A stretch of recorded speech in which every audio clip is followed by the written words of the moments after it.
तू तू यहाँ क्यों आई है छोटी? दहेज जमा कर लिया है मैंने। पूछने आई थी शादी कब कर रहे हो मुझसे? अरे चुड़ैल, अगर तू दुनिया की आखिरी लड़की भी रह गई ना, तब भी मैं तुझसे शादी नहीं करूंगा। मगर मैं दुनिया की आखिरी लड़की भी रह गई ना, तब भी सिर्फ तुझसे ही शादी करूंगी। शादी? विनोद भाई, कौन कर रहा है शादी? कब कर रहा है शादी? ये मॉडल कौन सा है? वो विनोद भाई, वो क्या है कि ये जी मैं इनकी होने वाली बीवी हूँ। बीवी? घणु सारू। आजकल तो हर घर के अंदर बीवी और टीवी का होना बहुत जरूरी है। तुम्हारा ये इंजन कब फिट हुआ?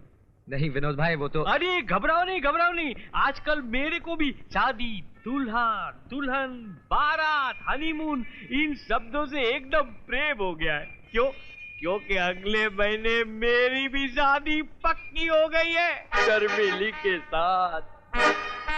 अरे देवा, शर्मिली तो गुणवंती और संस्कारी लड़की है ही, लेकिन उसका चाचा, हा, ऐसा मॉडल तो मैंने जिंदगी में देखा ही नहीं।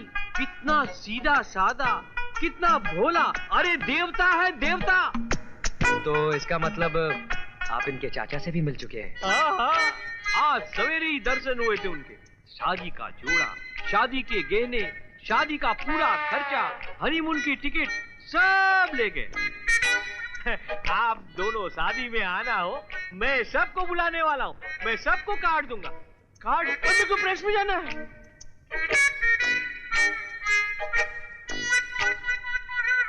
भूतनी, तू और तेरा कमीना चाचा दोनों मिलकर विनोद भाई को बुरा काट दोगे क्या? तेरी कसम देवा, चाचा जी ने ये प्रोग्राम कब बनाया मुझे कुछ पता नहीं। चल झूठी। मैंने तेरी कसम खाई और तूने मुझे झूठी कहा? एक बार नहीं 1000 बार कहूंगा, तू झूठी है, झूठी है, झूठी है।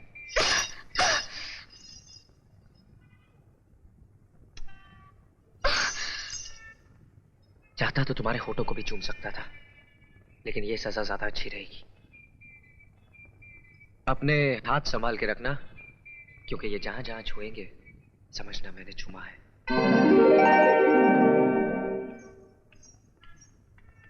क्या हुआ तेरे हाथ को? नहीं चाचा जी, कुछ नहीं।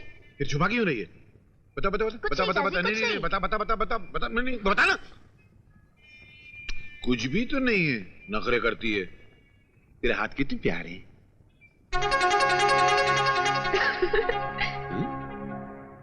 ये हंसी काय को? कुछ लगा है क्या?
मुझे उस गली से मारते हुए यहां तक लाए हो ना?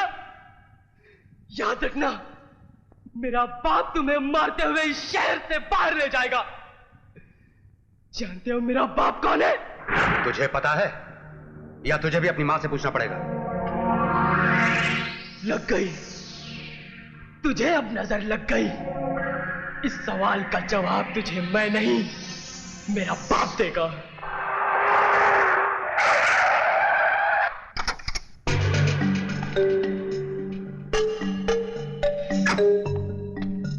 Good afternoon sir. Good afternoon sir. Good afternoon sir.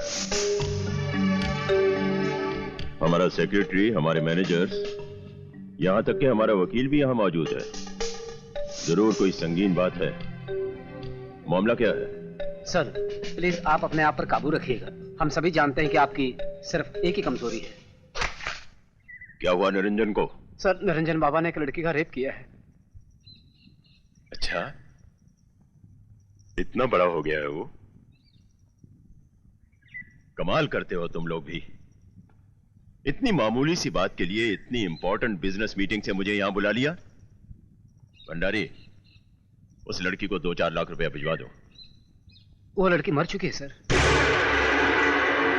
Sir Niranjan बाबा इस वक्त लॉकअप में है। सर वो ऑफिसर जिसने निरंजन को गिरफ्तार किया है बहुत ही टेढ़ा आदमी है। सर उसने बहुत मारा भी है बाबा को। अंकल, राजी और इस्माइल अभी भी निरंजन के साथ हवालात में बंद है। हम बड़ी मुश्किल से भाग आए। हमारे बेटे को मुसीबत में अकेला छोड़कर तुम लोग भाग आए। क्या करते अंकल, मर्डर केस बन गया और मर्डर हमने नहीं निरंजन ने किया है। सक्सेना। Yes sir. इन दोनों को किसी महफूज जगह पर ले जाओ। जब तक मामला दब नहीं जाए ये पुलिस के हाथ नहीं लगने चाहिए। जाओ इनके साथ। Thank you uncle. Bhandari. Yes sir. अंग्रेजी में एक कहावत है, if your existence is my death better you die. उनके जीने से अगर हम मरते हैं तो बेहतर है वो मर जाए। माइकल को फौरन इत्ला करो।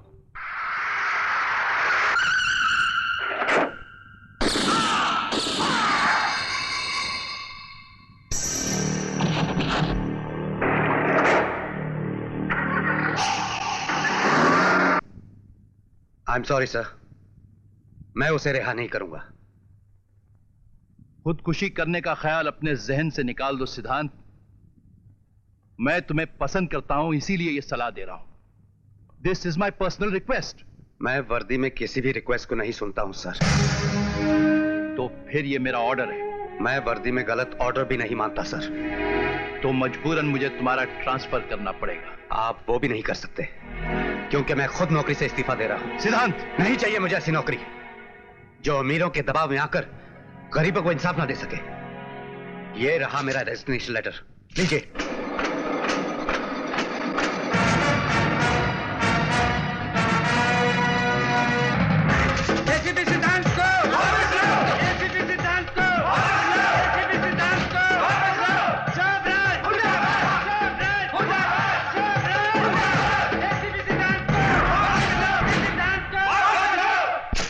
ये लीजिए, पढ़िए आज के अखबार।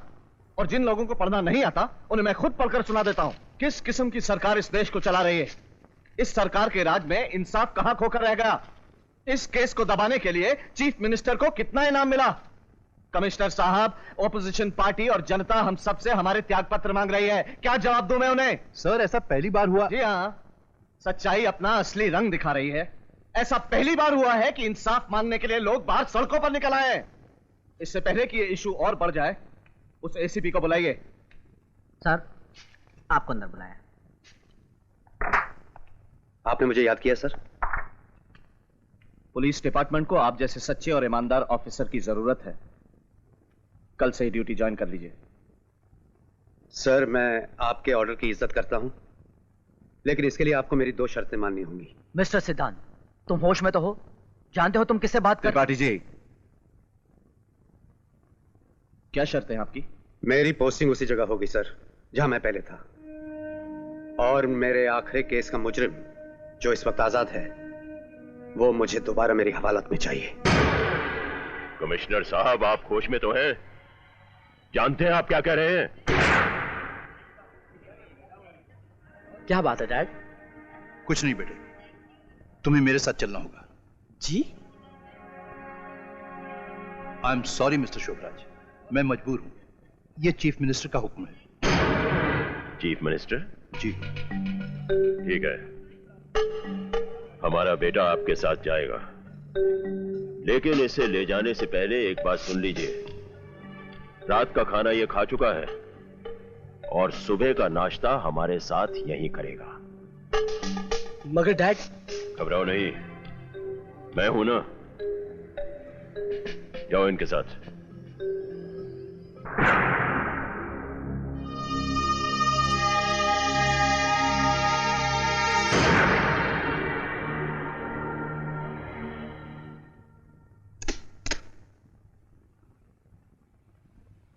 ये हैं पिछले 20 सालों में तुम्हारे भेजे हुए इनविटेशन कार्ड्स। देखो हमने कितने प्यार से संभाल कर रखे हुए हैं। तुम्हारी इतनी दावतों के बावजूद आज तक हम तुम्हारे घर पर नहीं आए, क्योंकि लोग ये ना समझें कि हमारे बिजनेस में तुम किसी किस्म की हमें फेवर करते हो। लेकिन आज हमें आना पड़ा, क्योंकि आज एक तुम ही तो हो जो हमारी मदद कर सकते हो। शोभराज, मैं आज जिस मुकाम पर भी पहुंचा हूं वो सिर्फ तुम्हारी मदद और साथ का नतीजा है। लेकिन काश मेरे बस में होता कि मैं तुम्हारी भी मदद कर सकता। याद है गौतम, कॉलेज में प्रेसिडेंट की पोस्ट के लिए तुम इलेक्शन लड़ना चाहते थे और पोस्टर छपवाने के लिए तुम्हारे पास पैसे नहीं थे। उस वक्त हमने तुम्हारी मदद की थी और इस बात का भी ख्याल रखा था कि प्रेसिडेंट तुम ही बनो। मुझे सब याद है। फिर 5 साल बाद एक बार फिर से तुम हमारे घर पर आए थे, जब तुम्हारी पार्टी ने तुम्हें एमएलए का टिकट दिया था। फिर से हमने तुम्हारी मदद की थी। तुम एमएलए बन गए, फिर एमपी, फिर होम मिनिस्टर और आज चीफ मिनिस्टर हो। लेकिन हमने आज तक तुम्हें यह हकीकत नहीं बताई कि तुम्हारी पार्टी ने वो टिकट तुम्हारी सेवाओं के बदले में नहीं दिया था, बल्कि वो टिकट हमने तुम्हारे लिए खरीदा था 10 लाख रुपए में। मैं जानता हूं, मुझे बाद में पता चला था। हमने जिंदगी में सिर्फ देना सीखा है गौतम, कभी किसी से कुछ मांगा नहीं। लेकिन आज पहली बार तुमसे मांग रहे हैं। हमें हमारा बेटा दिलवा दो, वही हमारी जिंदगी का मकसद है, हमारी दौलत है, हमारा सब कुछ है वो। काश मैं आज तुम्हारे एहसानों का बदला चुका सकता शोभराज, मगर उस पर कत्ल का केस है और तुम जानते हो इस केस को लेकर कितना बड़ा हंगामा खड़ा हो चुका है। ऑपोजिशन पार्टियां इस इंतजार में हैं कि कब मैं एक छोटी सी गलती करूं। और जिस ऑफिसर ने तुम्हारे बेटे को गिरफ्तार किया है वो उसूलों का बहुत पक्का आदमी है। उसे धमकियों से डराया जा सकता है और ना ही पैसे से खरीदा जा सकता है। He is not for sale. दुनिया में हर आदमी बिकाऊ है गौतम, हर आदमी की कीमत होती है, बस उसे उसकी सही कीमत मिलनी चाहिए। तुम मेरे लिए कुछ नहीं कर सकते हो तो मत करो। उस पुलिस ऑफिसर से मुझे मिलवा तो सकते हो